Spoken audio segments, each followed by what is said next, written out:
waktu itu berapa tahun sih ya? Eh, masuk pesantren atau masuk apa? Ya, masuk ke selnya itu.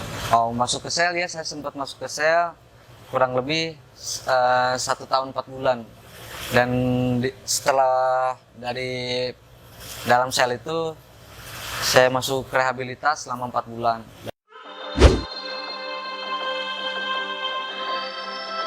Assalamualaikum warahmatullahi wabarakatuh. Perkenalkan, nama saya Kiki Katrea, umur saya 27 tahun.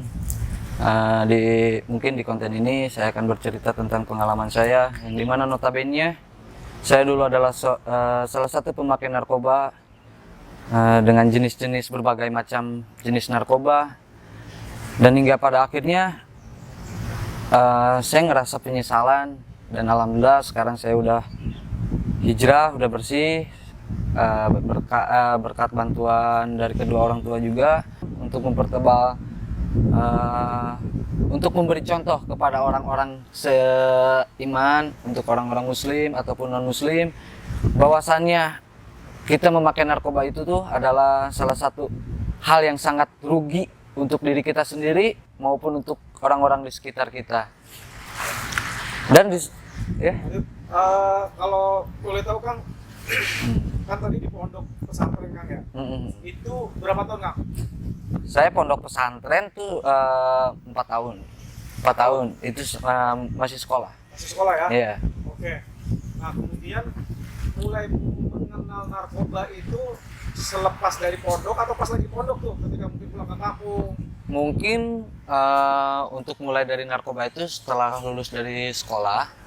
Setelah lulus dari sekolah, saya ngerasa broken home kan di saat kelas 2 SMK. Kelas 2 SMK saya ngerasa broken home, keluarga saya pisah, hingga pada akhirnya saya ditinggal sama orang tua saya, oleh ayah saya, oleh ibu saya pergi kerja, dan di situ saya ngerasa nggak ada orang yang peduli gitu. Hingga akhirnya saya memilih jalan seperti itu, dan saya coba-coba nongkrong, awalnya bukan narkoba, awalnya minum-minum sama teman-teman, minum, nongkrong. Nggak, akhirnya saya ditawarin tuh barang sejenis daun-daunan gitulah, ganja gitu ya. Ditawarin, pas nyoba kok enak ya rasanya gini gitu. Hingga akhirnya ya kecanduan keterusan, hingga akhirnya berani nyoba dengan sejenis narkoba yang lainnya gitu. Itu kurang lebih sekitar 4 tahunan. 4 tahunan, hingga akhirnya saya masuk tuh ke dalam penjara karena ketahuan ada saya lagi make dan ada BB, dan di situ juga saya posisi lagi makainya lagi keadaan judi juga. Jadi 2 pasal sekaligus. 2 pasal Kang. Oke, berarti selepas dari pondok pesantren itu mulai mengenal narkoba ya. Iya. Mulai dari ganja, mungkin sabu juga. Sabu, tahu juga. tahu. Oke, nah berarti katakanlah udah hampir semua lah narkoba itu iya. dicoba seperti Iya, itu. betul. Nah yang paling mungkin merasa apa ya? Ya bukan nikmat sih sebetulnya ya. Istilahnya yang ketergantungannya ini yang mana nih? Yang ketergantungan sabu sama tahu sih. Oke, sabu sama etep tuh, betul iya, ya? Iya. Nah itu kalau boleh tahu nih, sampai kemana nih? Dalam arti merusak mungkin apa ya, masalah kehidupannya, masalah keuangan. Kan kalau udah sakau lah katakanlah gitu kan, pasti kan habis semua nih bandanya, ininya. Nah itu ngerasain nggak seperti itu, ngejual apa lagi itu?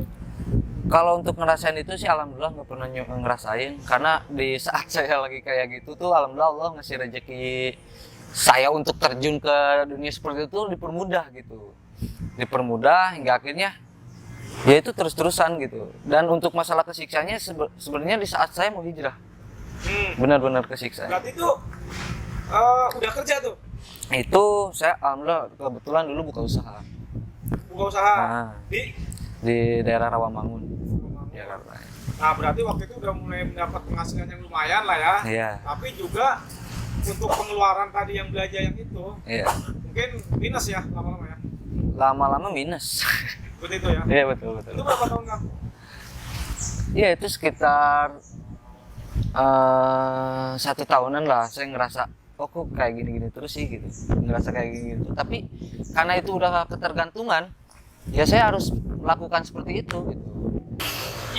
Waktu itu berapa tahun sih ya? Masuk pesantren atau masuk apa? Ya, waktu masuk ke selnya itu. Oh, masuk ke sel ya, saya sempat masuk ke sel kurang lebih 1 tahun 4 bulan.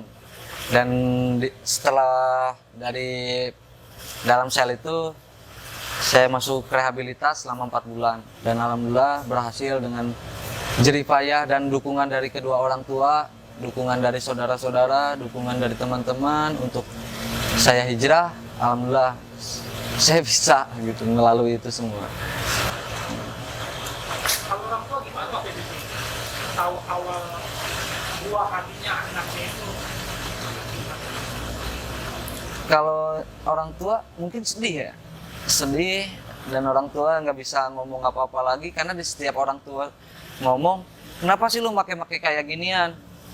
Lu nggak kasihan sama adik-adik lu cewek semua gini-gini. Tapi dalam hati saya waktu itu karena masih efek-efek narkoba, efek-efek kayak gitu, hingga akhirnya saya berani melawan orang tua. Apaan sih rewel amat gitu. Hingga akhirnya saya benar-benar sangat ngerasa menyesal gitu dengan saya sekarang.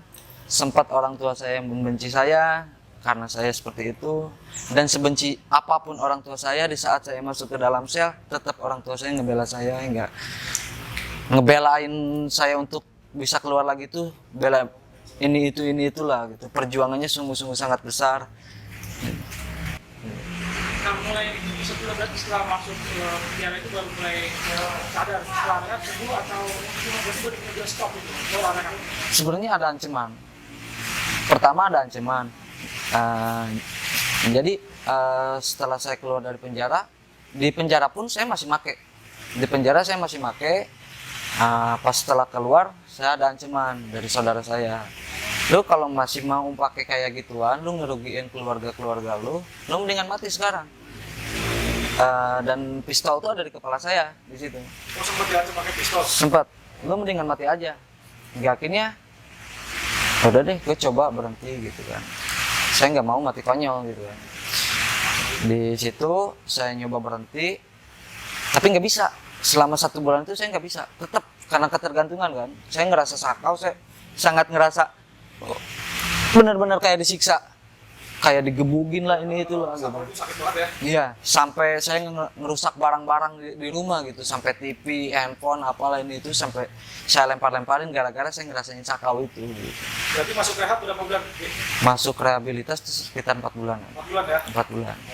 Sampai di titik kapan Lutfi mulai berubah, pengen menjadi diri yang baru, bersih gitu? Mulai tahun berapa? Sejak melihat siapa, ketemu siapa? Pertama saya keluar dari rehabilitas itu saya masih belum berubah ya, masih belum berubah. Walaupun saya udah bisa berhenti dalam narkoba, tapi saya tetap masih mabuk-mabukan. Hingga akhirnya saya dapat, kok gue kayak gini-gini terus ya. Saya scroll di channel YouTube, dan alhamdulillah saya ketemu sosok yang dimana itu sekarang jadi mentor saya untuk menjadi lebih baik. Saya nonton video-video dakwahnya beliau, dakwahnya Bang Andre, hingga akhirnya alhamdulillah saya berhenti total dalam segi alkohol, narkoba, dalam kehidupan buruk, hingga akhirnya saya harus benar-benar berubah dalam sholat. Namanya siapa namanya? Mungkin Bang Andre. Bang.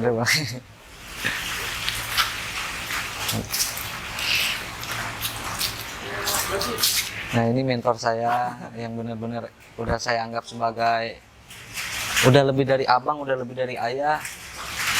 Dan Bang Andre pun tahu kesusahan saya, gimana susahnya untuk bangkit lagi gitu. Gimana tuh dulu waktu Bang Andre awal gini datang gimana, dari mana sih tanggapan Bang Andre gimana sebagai pemakai fotografer? Ya pertama waktu datang saya nggak tahu dia pemakai, nggak tahu apa gitu. Ada video sebelumnya, video sebelumnya saya wawancara dia ngeluh tentang istrinya kalau nggak salah ya. Iya betul. lalu tentang istrinya segala macam. Saya cuman udah, lu sholat aja ya, lu ini aja segala macam. Jadi cuman ngomong gitu dulu. Saya belum tahu dia tuh narkoba atau enggak gitu, saya belum tahu. Tapi pas dia minta untuk tinggal atau untuk minta bantuin, saya mikir sulit ini narkoba gitu awalnya ya, sulit ya. Gimana ya, kayak kita itu bersihin apa ya, kalau narkoba tuh sulit lah pokoknya. Tapi pertama saya tolak ya, saya tolak karena saya nggak mau terpengaruh terpengaruh teman-teman yang lain tuh terpengaruh. Saya takutnya ada rasa takut. Terus kalau saya kasihan sama Kiki, ya udahlah, tinggal di sini dulu, bantuin gua dulu deh. Cuma dengan satu syarat, lu sholat kalau lu mau. Saya cuma bilang gitu doang ya. Dan Tapi pada waktu itu masih sempat tahu nggak Bang kalau Kiki pakai gitu, minum lah, sekedar minum alkohol gitu? awalnya nggak tahu, cuman kalau lihat dari face, dari muka, kelihatan lah. Ya, ada di video saya yang di sebelumnya itu tentang Kiki, apa ya, mukanya kusut banget segala macam. Kalau dibanding sekarang ini udah cerah, Gitu ya. bersihan. Oke. Jadi jujur aja ini kan, ini bukan settingan, ya kan. Saya ngikutin ini pertama untuk memenuhi wawancara Hidayatullah. Cuman saya apa ya, kayak sekalian deh supaya biar teman-teman tahu apa sih perubahannya Kiki. Kita pengen tahu lah perubahannya Kiki itu kayak gimana. Nah, dia udah lama, udah 6 bulan ya ikut saya, dan alhamdulillah dia masih bertahan. Yang lain ada yang nggak kuat, padahal saya nggak ngapa-ngapain ya. Istilahnya gue cuma minta lu sholat, nggak sholat lu pergi. Hati kita tenang, otak pun akan otomatis tenang. Cuman karena udah kebiasaan segala macam begini begitu, makanya larinya tuh bukan ke ini.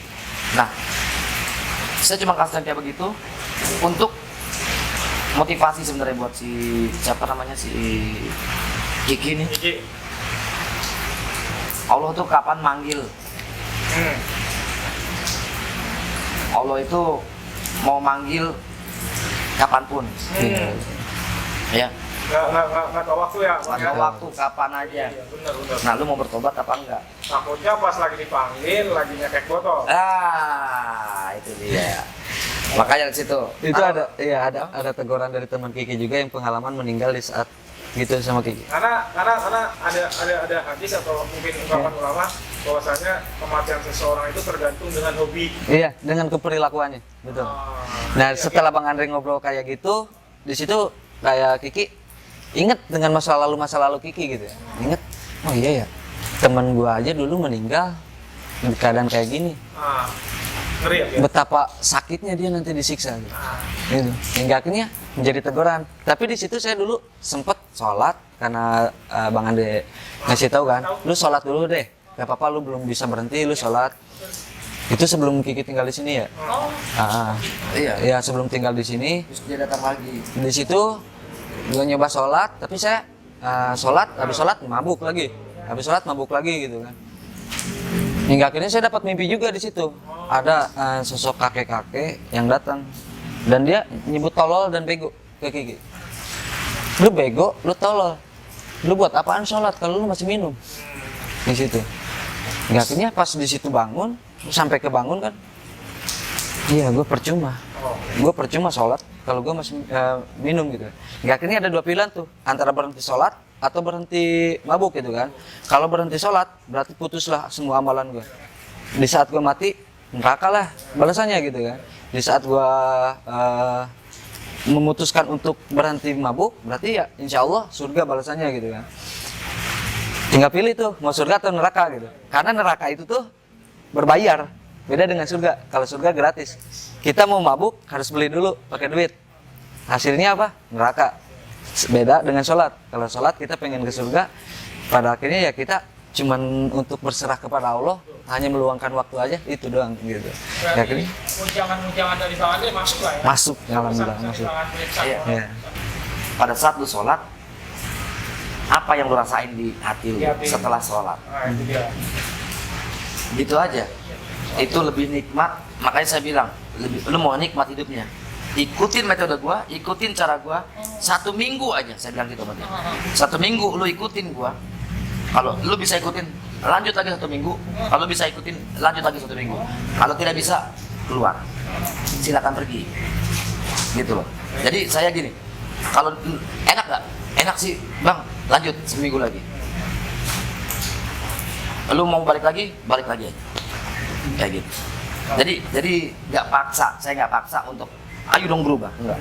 Semua dari diri kita. Iya. Kita sudah kasih tauin, lu mau terima apa enggak? Nggak mau terima, ya sudah, Ya, ya kan? masing-masing lah ya. Jangan sampai suatu saat nanti Ada. apa namanya lu ditampar banget baru lu berubah. Ibarat kali tampar tangan ya, Ya, nanti dapat dengan ujian. ujian segala macam baru lu mau berubah. Jangan. Jangan. Kenapa nggak berubah sejak dini? Jadi tamparan itu tidak akan sakit. Iya betul. Gitu. Iya. Ya kayak teguran buat Kiki sih sebenarnya ya, dalam pakai narkoba kayak gitu tuh sebenarnya kalau untuk menyesal ya justru menyesal gitu ya. Oh gara-gara ini gua jadi kayak gini gitu kan. Tapi ada di satu sisi saya bersyukur karena mengalami seperti itu. Ya. Karena Allah ngasih jalan saya seperti itu untuk mempertebal ilmu saya. Oh, begini ya rasanya kalau kita terjerumus ke narkoba atau ke alkohol. Begini ya. Akhirnya saya berpikir, oh kalau saya melakukan seperti ini lagi, saya bakal lebih dari ini. Gitu.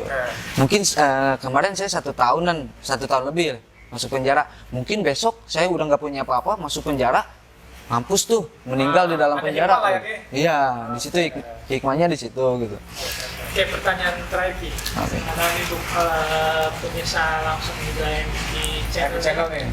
Pesan apa Ki bagi mereka yang udah mulai merehab atau yang udah baru memulai mencoba narkoba? Ada pesan apa Ki? Untuk yang mencoba narkoba ya, untuk yang baru mencoba narkoba, lebih baik berhenti, stop, hindarilah narkoba kayak gitu, karena lu akan menyesal di saat lu udah benar-benar terjerumus gitu. Mumpung lu masih ibaratnya tahapannya masih sedikit lah gitu ya, belum lama, gitu, belum terlalu jauh. Karena kalau lu udah ngerasain sakau, saya berani mengucapkan demi Allah, sumpah demi Allah, lu udah ngerasain itu, lu akan susah untuk berhenti. Untuk berjuangnya itu tuh tidak semudah membalikan telapak tangan gitu. Oke. Nah itu kiatnya apa tuh? Kiat-kiatnya tuh ketika orang yang baru mau rehab nih, ya kan sakitnya luar biasa itu. Iya. Biar kuat itu gimana tuh? Biar kuat dan kita istiqomah.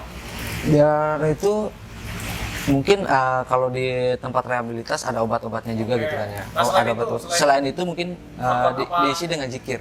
Dikit. Iya, gitu. Gitu lah. Kalau saya lain, Apa tuh Bang? kalau saya gini,